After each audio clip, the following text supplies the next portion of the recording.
Selamat pagi, salam sejahtera Malaysia. Pagi ini ada satu berita ataupun perkara yang mengejutkan saya dan saya ingin kongsikan kepada semua rakyat Malaysia berita tergempar hari ini. Setelah Parlimen bubar, mesti ada yang berlaku selepas Parlimen bubar, dan itu menjadi tanda tanya kepada semua rakyat Malaysia. Sebab kita sedang tidak ada Perdana Menteri, semuanya tiba-tiba bubar. Jadi ada benda-benda yang tiba-tiba, semua pun tiba-tiba. Jadi berita pagi ini pun tiba-tiba mengejutkan Anda semua, mengejutkan saya pada pagi ini. Selepas saya bangun dari tidur, saya terlihat berita ini, berita tentang kematian. Berita tentang kematian. Jadi berita ini bukan sah, tapi sudah dikeluarkan di media sosial. Admin lihat di video admin, di YouTube admin, video-video semua, admin lihat komen yang mengatakan beliau ini tidak lama lagi akan mati. Adakah Anda setuju jika beliau ini tidak lama lagi akan mati? Ada ataupun Anda boleh komen. Anda boleh terima atau tidak komen ini yang mengatakan tidak lama lagi beliau akan mati. Hari ini admin ingin kongsikan komen daripada seorang netizen rakyat Malaysia. Saudara-saudara, Tun bukan Tuhan boleh ramalkan. Sebelum ini Tun Mahathir telah membuat ramalan bahwa sebelum PRU 15 pun UMNO akan menang. UMNO sah akan menang. Jadi melalui video yang admin buat itu, terdapat komen daripada rakyat Malaysia. Dia kata di sini, salam saudara, Tun bukan Tuhan boleh meramalkan. Yang baik itu datang dari Tuhan, yang tidak baik pun dari Tuhan juga. Orang tua ni bawalah duduk di tikar, sembayang sudah di ujung-ujung, bawa-bawa bertaubat, mati itu hampir. Beliau seolah-olah mengatakan bahwa tahu Tun M akan mati. Dia seolah-olah tahu tarik, masa, hari, minggu, tahun Tun M akan jalan. Jadi adakah semua rakyat Malaysia netizen di dalam channel ini, semua subscriber di dalam channel ini bersetuju jika kenyataan beliau ini tepat? Dia seolah-olah tahu kematian seseorang. Sebenarnya dia yang bukan Tuhan. Hanya Tuhan yang tahu bila ajal dan maut semua itu di tangan Tuhan. Jadi bila beliau komen begini, sangat menarik minat admin untuk kongsikan kepada semua subscriber. Sekali lagi admin bacakan komennya. Salam saudara, Tun bukan Tuhan boleh meramalkan yang baik, itu datang dari Tuhan. Yang tidak baik pun dari Tuhan. Orang tua ni bawalah duduk di tikar sembayang, sudah di ujung-ujung bawa bertaubat, mati itu hampir. Dia cakap begitu. Jadi dia ni ada sembayang kah? Apapun itu adalah komen daripada salah seorang netizen di Malaysia yang mengatakan bahwa Tun M akan mati hampir. Mati itu hampir. Kenyataannya kepada Tun M.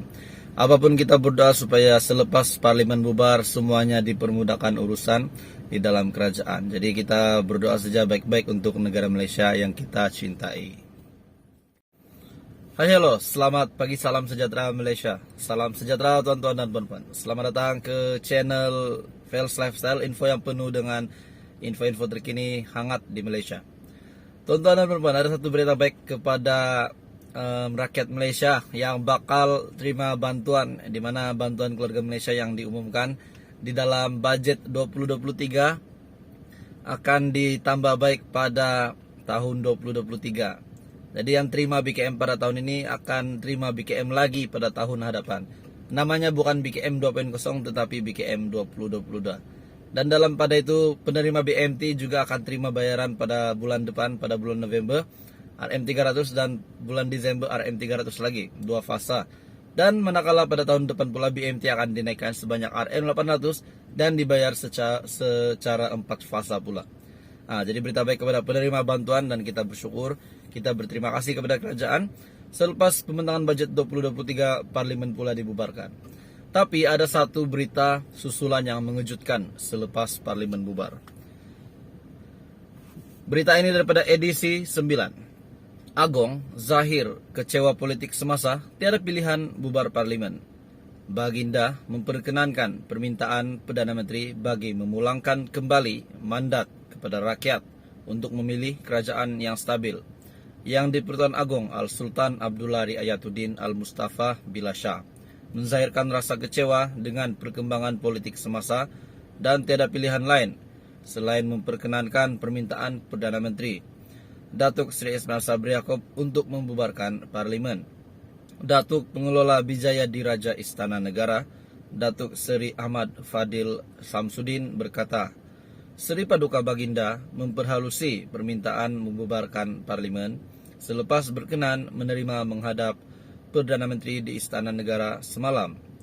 Menurutnya, dalam sesi menghadap yang tidak berjadual bermula jam 12.30 hari itu, Perdana Menteri mengemukakan sembah permintaan beliau untuk perkenan Baginda bagi pembubaran Parlimen ke-14 berkuat kuasa pada 10 Oktober. Berita ini pada 10 Oktober.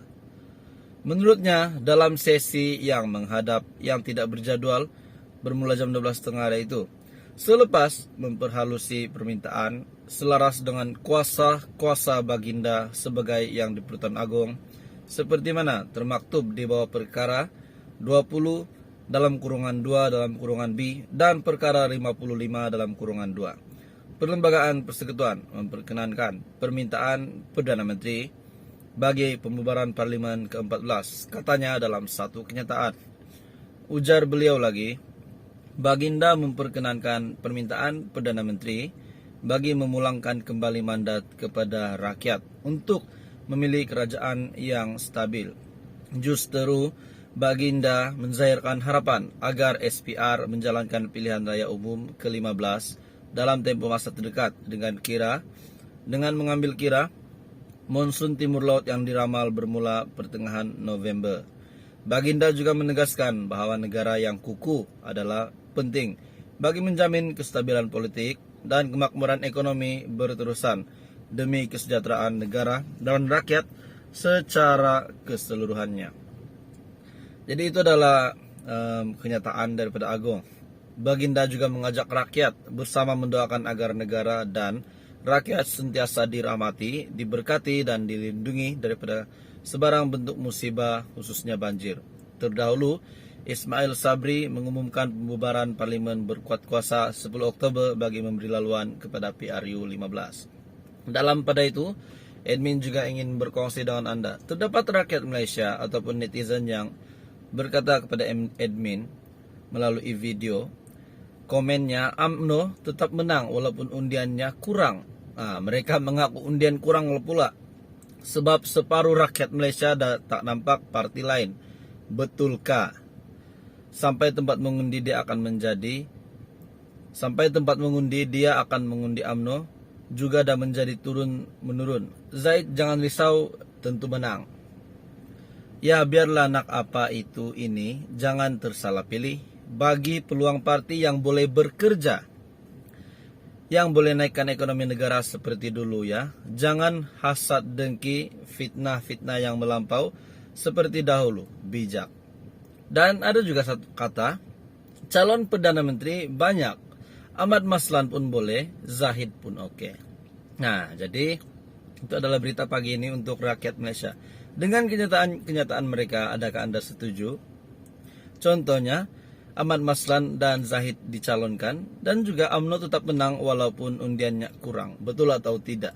Tuan-tuan dan puan-puan, undian di tangan anda. Jadi mandat kembali kepada rakyat. Kita berdoa agar PRU 15 dipermudahkan dan kita dijauhi dari sebarang musibah dan masalah. Semoga semua dalam keadaan yang baik. Terima kasih Malaysia, teruskan bersama di dalam channel ini untuk info yang lebih hangat dan episode seterusnya.